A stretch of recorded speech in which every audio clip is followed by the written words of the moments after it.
नमस्कार मित्रों, history research point पर आप सभी का स्वागत करता हूं। बिहार स्टेट पेपर 2 हिस्ट्री की टेस्ट सीरीज चल रही है और यह टेस्ट सीरीज संख्या 10 है मित्रों। अगर इसके पहले का वीडियो अगर आप लोगों ने नहीं देखा है तो प्लेलिस्ट में जाइएगा। Bihar state paper 2 history test के नाम से प्लेलिस्ट बनी हुई है, जाइएगा देखिएगा।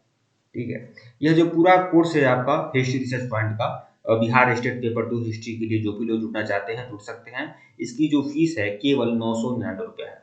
ठीक है, इसमें आप लोग को 999 में बिहार स्टेट पेपर 2 हिस्ट्री के लिए आप जुड़ सकते हैं, जिसमें आप लोग को 2000 एमसीक्यू की टेस्ट सीरीज की पीडीएफ मिलेगी। साथ ही साथ आपको नोट्स भी उपलब्ध कराए जाएंगे। एक बात आप लोग को बताना चाहूंगा कि अगर बिहार स्टेट पेपर 2 हिस्ट्री के साथ बीपीएससी पीजीटी और स्टेट दोनों कंबाइंड अगर आप लोग कोर्स करना चाहते हैं तो आप लोग हमसे जुड़ सकते हैं। इसकी जो फीस है केवल 1499 है। मतलब अगर आप पीजीटी में ज्वाइन करेंगे तो केवल 1499 में आप लोग का स्टेट का भी आपका कवर कराया जाएगा और साथ ही साथ बीपीएससी पीजीटी का भी कवर कराया जाएगा केवल 1499 में। तो जो भी लोग हमसे जुड़ना चाहते हैं जुड़ सकते हैं। हमारा ऑफिशियल व्हाट्सएप नंबर डिस्क्रिप्शन में है और यहाँ पर भी हमारा ऑफिशियल व्हाट्सएप नंबर शो हो रहा है। 8318397276 हमारा ऑफिशियल व्हाट्सएप नंबर है। तीसरी संख्या 10। ठीक है, और 1499 में आपका बिहार स्टेट पेपर 2 और हिस्ट्री पीजीटी दोनों आप लोग का कंप्लीट कराया जाएगा। तो जो भी लोग ज्वाइन करना चाहते हैं ज्वाइन कर सकते हैं। तीसरी संख्या 10। प्रश्न संख्या 1 देखिएगा, उत्तराखंड में अशोक का शिलालेख स्थित है। तो उत्तराखंड में अशोक का कौन सा शिलालेख है? देवप्रयाग में, कालसी में, केदारनाथ में या ऋषिकेश में? तो जो उत्तराखंड में अशोक का शिलालेख है वह है कालसी में। कालसी में। ठीक है, कालसी कहाँ है? देहरादून में है। देहरादून, और देहरादून उत्तराखंड की राजधानी है। विवरण देखिएगा, दुनिया भर में अपनी महानता के लिए प्रसिद्ध सम्राट अशोक की एक नायाब निशानी उत्तराखंड में देहरादून जिले के कालसी में स्थित है। उत्तर भारत में केवल कालसी में ही सम्राट अशोक का शिलालेख है। इस शिलालेख का अपना ही महत्व है। इस शिलालेख पर लिखे गए लेखों की भाषा प्राकृत और लिपि जो है वह ब्राह्मी है।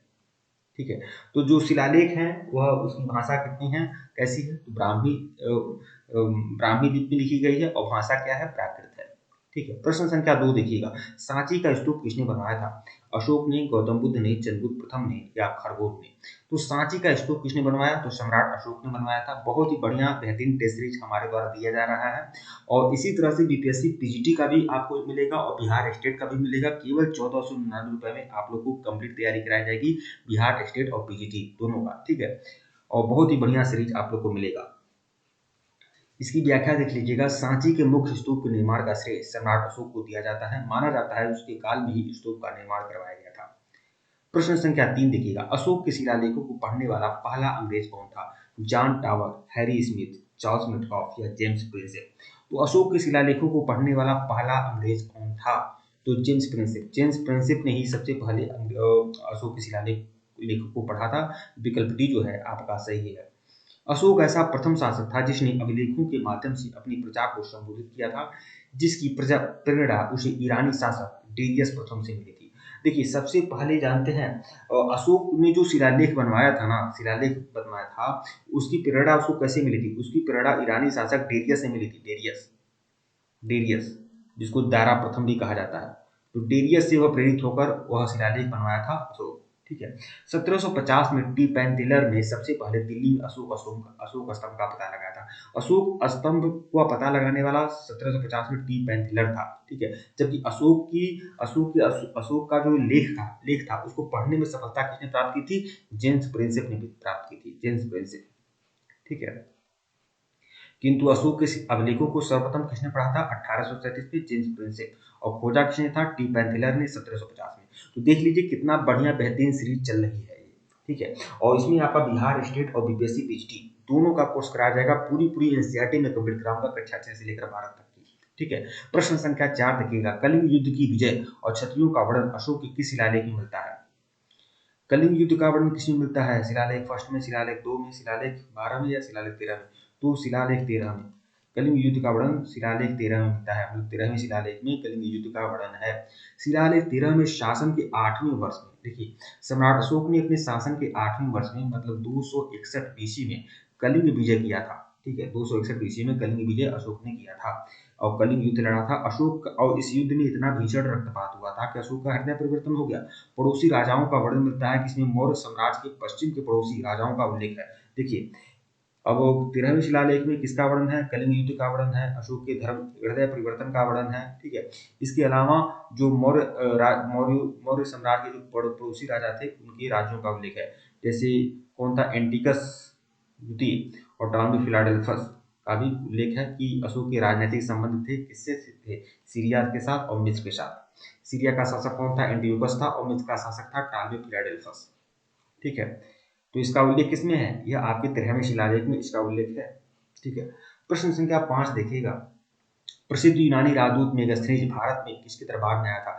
मेगास्थनीज जो आया था ना, इसकी पुस्तक का नाम क्या था? इंडिका। और मेगास्थनीज किसके समय में आया था? चंद्रगुप्त मौर्य के समय में आया था। सेल्यूकस निकेटर का राजदूत था ये।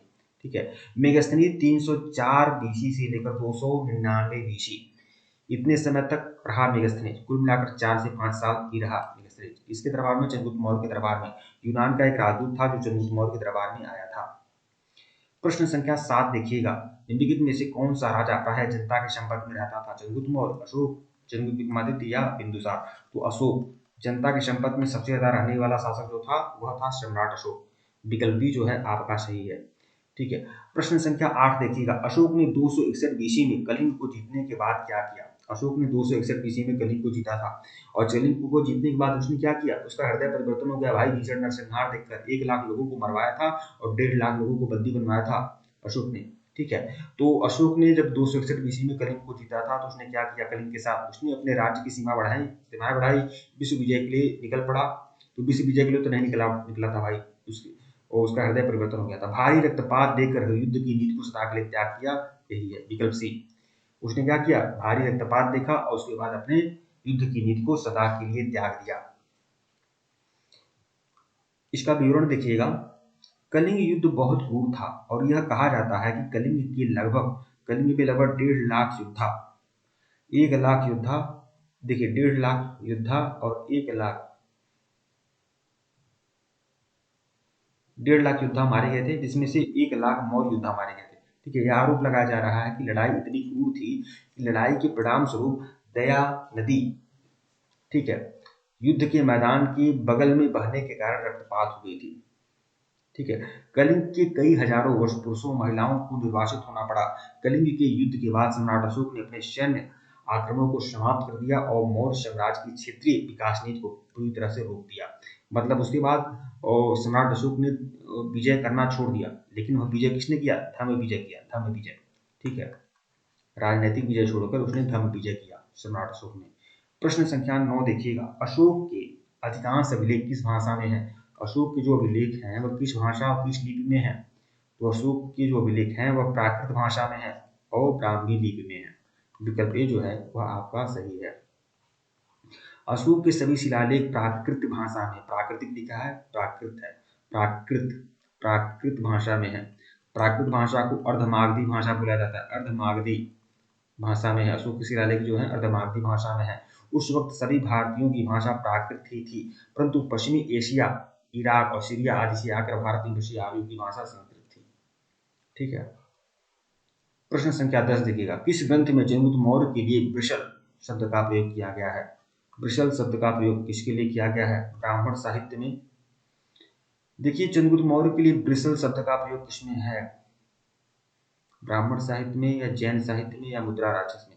तो मुद्रा राक्षस में, विकल्प सी, मुद्रा राक्षस में चंद्रगुप्त मौर्य को कहा गया है वृषल। ठीक है, चंद्रगुप्त मौर्य के लिए मुद्रा राक्षस में वृषल शब्द का प्रयोग किया। वृषल मतलब होता है निम्न कुल का व्यक्ति।